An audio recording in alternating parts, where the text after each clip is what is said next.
दोस्तों, आज मैं आपको सुनाती हूँ श्री रामचरितमानस की चौपाइयाँ। हे नाथ, जहाँ जहाँ आपने अपने चरण रखे हैं वे पृथ्वी, वन, मार्ग और पहाड़ धन्य हैं। वे वन में विचरने वाले पक्षी और पशु धन्य हैं जो आपको देखकर सफल जन्म हो गए। हम सभी भी अपने परिवार सहित धन्य हैं जिन्होंने नेत्र भरकर आपका दर्शन किया। आपने बड़ी अच्छी जगह विचार कर निवास किया है जहाँ सभी ऋतुओं में आप सुखी रहिएगा। हम लोग सब प्रकार से हाथी, सिंह, सर्प और बाघों से बचाकर आपकी सेवा करेंगे। हे प्रभु, यहाँ से बीहड़, वन, पहाड़, गुफाएं और खोह दरें सब पग पग पर हमारे देखे हुए हैं। हम वहाँ वहाँ आपको शिकार खिलाएंगे और तालाब, झरने आदि जलाशयों को दिखाएंगे। हम कुटुंब समेत आपके सेवक हैं हे नाथ, इसलिए हमें आज्ञा देने में संकोच न कीजिएगा। जो वेदों के वचन और मुनियों के मन को भी अगम है, वे करुण के धाम प्रभु श्री रामचंद्र जी भीलों के वचन ऐसे सुन रहे हैं जैसे पिता बालकों के वचन सुनता है। श्री रामचंद्र जी को केवल प्रेम प्यारा है। जो जानने वाला हो, जानना चाहता हो, वह जान ले। तब श्री रामचंद्र जी ने प्रेम से परिपुष्ट हुए प्रेम पूर्ण कोमल वचन कहकर उन सब वन में विचरण करने वाले लोगों को संतुष्ट किया।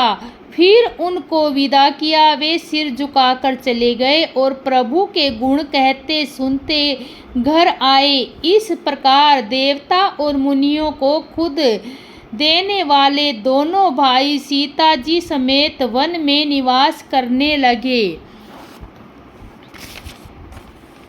वे कल्प वृक्ष के समान स्वाभाविक ही सुंदर हैं। जैसे वे देवताओं के वन नंदन हुए को छोड़कर हो। भोरों की पंक्तियाँ बहुत ही सुंदर गुजार करती है और सुख देने वाली शीतल मंद सुगंधित हवा चलती रहती है। नीलकंठ, कोयल, तोते, पपीहे, चकवे और चकोर आदि पक्षी कानों को सुख देने वाली और चित्त को चुराने वाली तरह तरह की बोलियां बोलते हैं। हाथी, सिंह, बंदर, सूअर और हिरण ये सब वैर छोड़कर साथ साथ विचरते हैं। शिकार के लिए फिरते हुए श्री राम जी की छवि को पशुओं के समूह विशेष आनंदित होते हैं। जगत में जहाँ तक जितने देवताओं के वन हैं सब श्री राम जी के वन को देखकर सिहाते हैं। गंगा, सरस्वती, सूर्य कुमारी, यमुना, नर्मदा, गोदावरी आदि धन्य पुण्यमय नदियाँ, सारे तालाब, समुद्र, नदी और अनेक नंद सब मंदाकिनी की प्रशंसा करते हैं। उद्याचल, अस्ताचल, कैलाश, मंदराचल और सुमेरु आदि सब जो देवताओं के रहने के स्थान हैं और हिमाचल आदि जितने पर्वत हैं सभी चित्रकूट का यश गाते हैं। विंध्याचल बड़ा आनंदित है, उनके मन में सुख समाता नहीं क्योंकि उसने बिना मेहनत किए बहुत प्रशंसा पाली है। चित्रकूट के पक्षी, पशु, बेल, वृक्ष, तीर्ण, अंकुरादि को सभी जातियां पुण्य की राशि हैं और धन्य हैं। देव दिन रात जो ऐसे कहते हैं।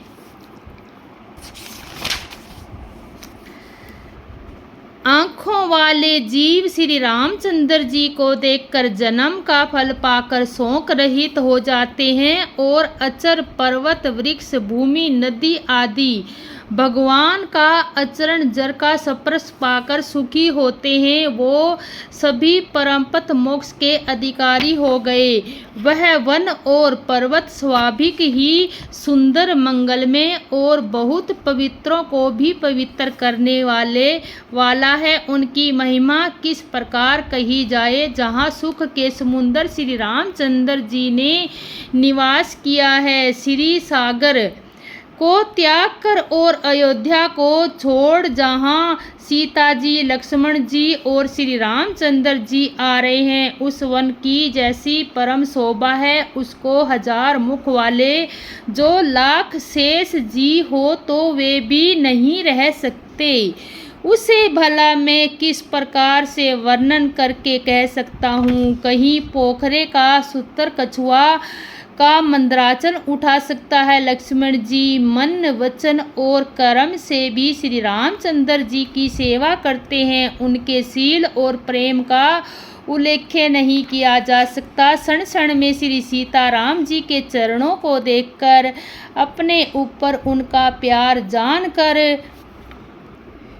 प्रियतम श्री रामचंद्र जी के साथ पर्णकुटी प्यारी लगती है। मर्ग और पक्षी प्यारे कुटुंबियों के समान लगते हैं। मुनियों की स्त्रियां सास के समान, श्रेष्ठ मुनि ससुर के समान और कंदमूल फूलों का आहार उनको स्मरण करने के समान लगता है।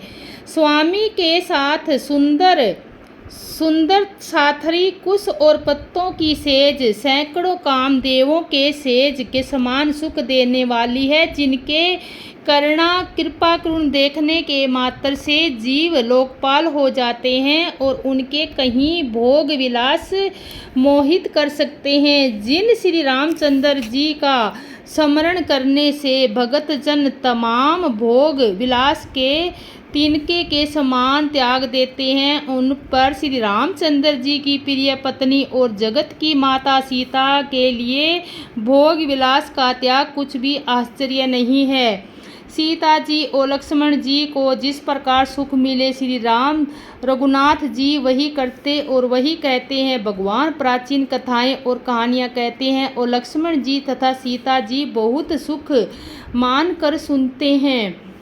जब जब श्री रामचंद्र जी अयोध्या को याद करते हैं, तब तब उनके नयनों में जल भर आता है। माता सीता कुटुंबियों को, भाइयों तथा भरत के प्रेम, शील और सेवा भाव को याद करते हैं। कृपा के समुंदर प्रभु श्री रामचंद्र जी जो दुखी हो जाते हैं, फिर कुछ में समझ कर धीरज कर लेते हैं। श्री रामचंद्र जी को दुखी देखकर सीता जी और लक्ष्मण जी व्याकुल हो उठते हैं। जैसे किसी मनुष्य की परछाई उस मनुष्य के समान ही चेष्टा करती